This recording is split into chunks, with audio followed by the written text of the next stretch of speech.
여러분 안녕하세요. 행운의 신 사주 풍수입니다. 자, 이번 시간에는 사주를 보다 보면 비견과 겁재가 많은 사주들이 있는데 이 비견과 겁재가 많으면 뭐 장점도 많지만 실질적으로 보면 단점이 좀 더 많습니다.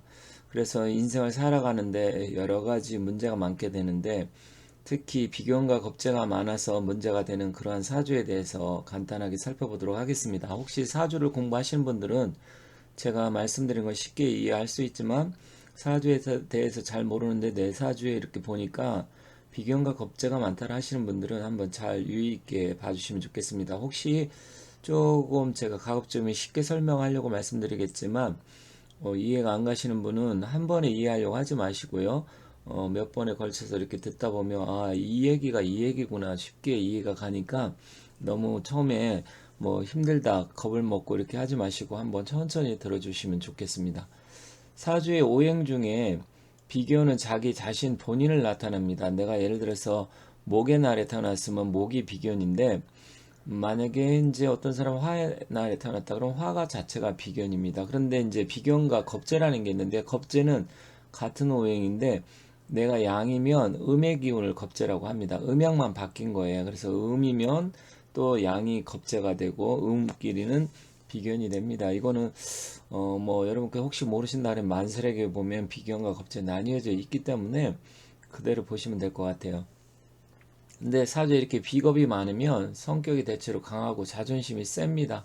그래서 좀 지기 싫어하기 때문에 다른 사람들과의 언쟁이나 논쟁 이런 게 좀 많아요. 그리고 또 부모 자식 간의 관계에 있어서도 부모님들이 이렇게 컨트롤하기가 쉽지 않아서 애들이 너무 고집이 세다 보면 부모 말도 잘 안 듣고 자기 멋대로 하고 또 옛말에 그런 말이 있잖아요.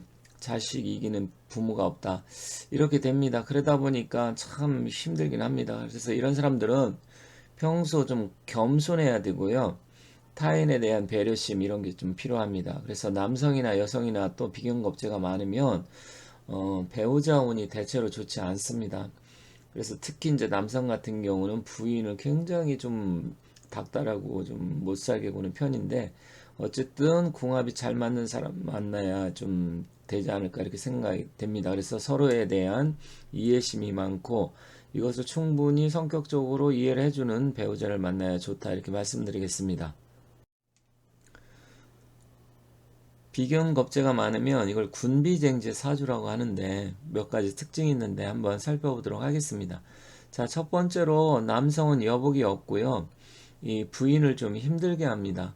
물론 여자도 조금 보면 남편이 바람기가 있다든지 또 자기가 친구를 뭐 남자친구라고 소개시켜주면 아니면 남편이라고 소개시켜주면 자기 친구하고 남편이 바람난다든지 뭐 이런 사주들이 많아요. 그래서 남성은 여복이 없기 때문에 좀 이런 남자를 만나면 여자가 좀 힘들어져서 그런 걸 좀 잘 봐야 됩니다.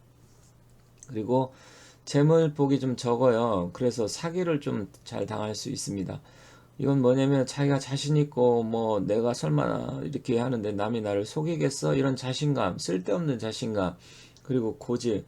내 생각은 항상 옳고 내 생각이 내 판단이 옳아. 이런 생각을 하면 어떤 상황이 닥쳤을 때 그걸 세밀하고 디테일하게 바라봐야 되는데 그렇지 못해서 사기를 의외로 잘 당합니다. 그래서 돈 문제로 항상 힘들 수가 있으니까 잘 봐야 됩니다.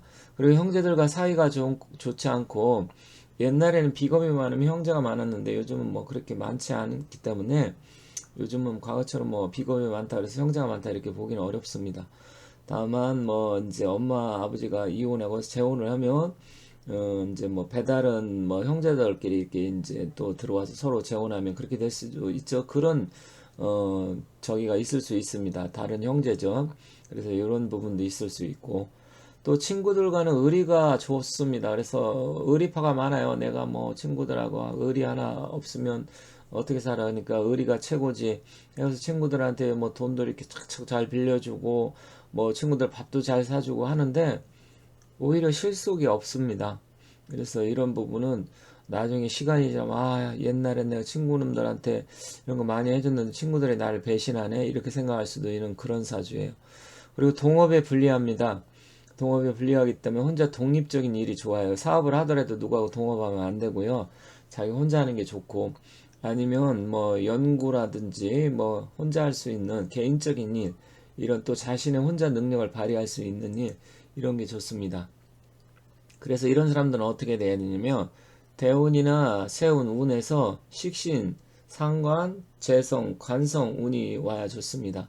특히 이 군비쟁제는 재물을 쟁투하고 다투는 거기 때문에 특히 이 중에서 편재와 정제 운이 오는 게 제일 좋습니다. 그래서 실제 사주를 들어서 한번 예를 들어서 한번 살펴보도록 하겠습니다. 자, 여기 군비쟁제라고 써 있는데 군비쟁제는 뭐냐면 사주에 비겁이 많아서 재물을 다툰다. 이걸 다른 말로 군겁쟁제, 이제 겁재가 많아서 재물을 다툰다. 이런 이야기인데 비슷한 의미입니다. 연월 일시를 보면 태어난 날이 갑인일날 태어났어요. 그래서 여기서는 갑목을 예를 들었지만 뭐 을목이 될 수도 있고요. 아니면 뭐 병화나 뭐 임수 이런 게 될 수도 있습니다. 이건 이제 예를 들다 보니까 한 가지 예를 들어서 이렇게 말씀드리는 거고 꼭 뭐 이 사주가 이렇다 이건 아닌데 다른 사주도 충분히 그럴 수 있습니다. 그런데 여기 보면 태어난 연도가 호랑이띠에다가 개미 5월, 그러면 이 개라는 건 수의 기운이기 때문에 나무 입장에서는 역시 나를 생해주는 기운이기 때문에 여기 연월 일을 보면 다 자기하고 똑같은 기운입니다. 즉 목의 기운. 그래서 이게 바로 어, 군비쟁제 사주인데 비견과 겁재가 많아요. 그러면 이 시간에 보면 기사시로 되어 있는데 바로 이 기토가 이게 재물입니다. 이게 정제인데 즉 쉽게 설명을 하면 이 기토는 텃밭으로 볼 수가 있어요. 텃밭이라는 것은 조그만 텃밭인데 나무, 과일나무라든지 나무가 이렇게 무성하다. 그러면 이 텃밭 입장에서는 이 나무가 너무 빽빽하게 들어서 있으면 원래 이제 흙이라는 것은 나무를 키우는 그런 역할을 하지만 이 기토 입장에서는 엄청나게 힘듭니다.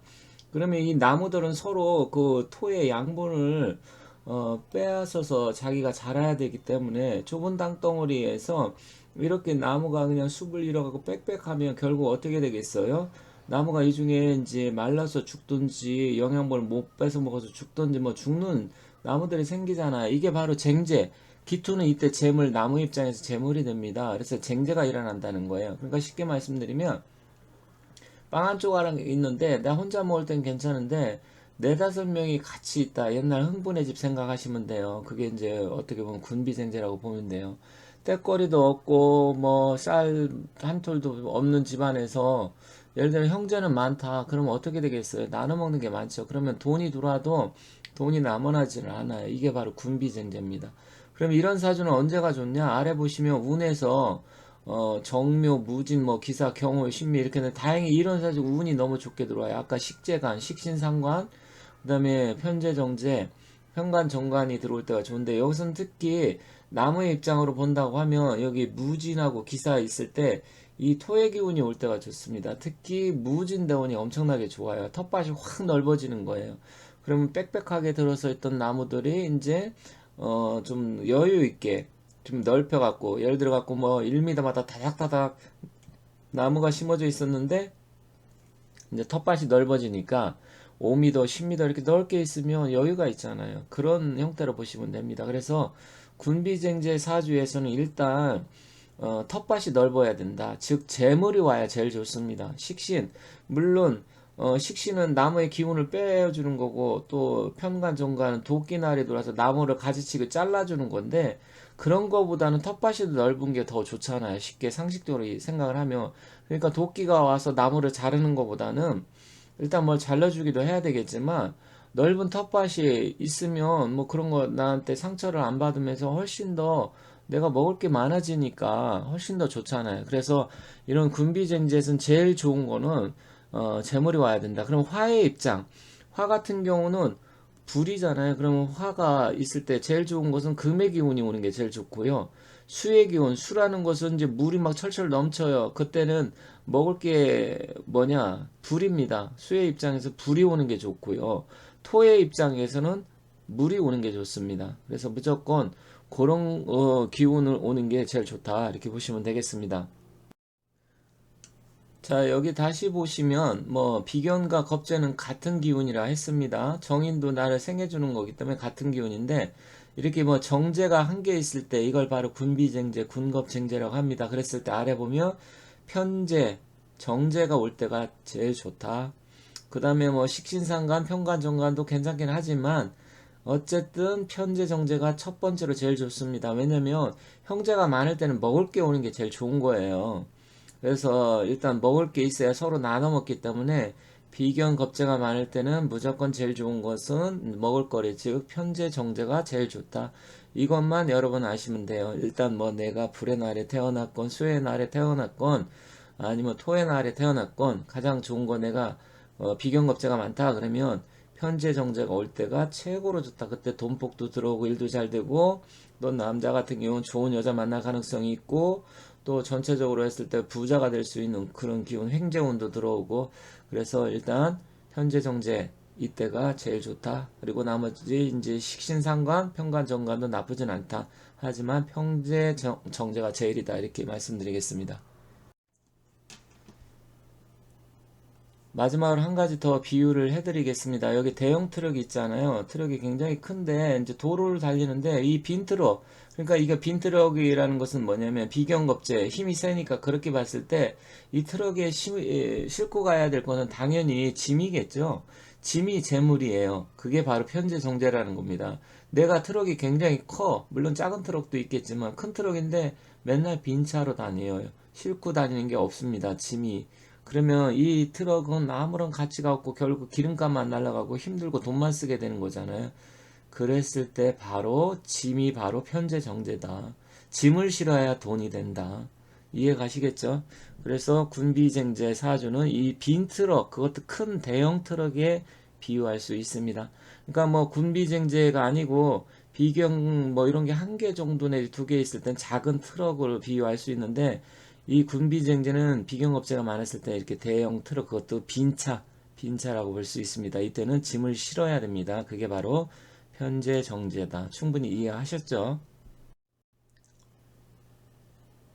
혹시 자기 사주팔자에 수가 한 개라도 없는 분들은 제가 다른 영상 올려놨는데 또 수의 기운도 반드시 있어야 됩니다.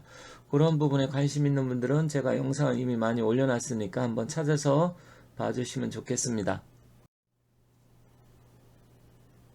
제 영상을 보시는 우리 구독자분들이나 시청자분들은 항상 좋은 일 많이 생기시고요. 빈 트랙에 짐을 꽉꽉 채워서 부자 되시기 바라겠습니다. 감사합니다.